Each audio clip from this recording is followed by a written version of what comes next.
হয়তো প্রেম টেম যেগুলো আপনারা নাম দিচ্ছেন, এগুলো কিছু মেয়েদের চটপটি ফুচকা চাইনিজ খাওয়ার ধান্দা, আর কিছু ছেলেদের বদমাইশির ধান্দা।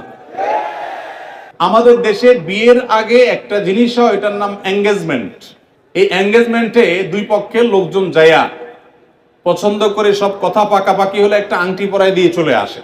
তার মানে আমরা ছোটবেলায় দেখতাম যে কেউ কিছু ধরলে অনেক খেলাধুলাতে এরকম, যেটা ছুঁয়ে ফেললে এটা তার হয়ে যেত, আংটি পরায় দিল মানে এটা তার হয়ে গেল। এটা আমাদের সামাজিক একটা রীতি। ইসলাম বিয়ের আগে এরকম কোনো এঙ্গেজমেন্ট বা এ জাতীয় কোনো কিছুর কথা বলে নাই। ইসলাম বলে উভয় পক্ষ যদি সম্মত হয় এবং ব্যাটে বলে হয়ে যায় পছন্দ উভয় পক্ষের, তাহলে আর দেরি কেন, সাথে সাথে আগদ পড়ায়া দুজন সাক্ষীর সামনে প্রস্তাব এবং কবুল করবে, বা শেষ।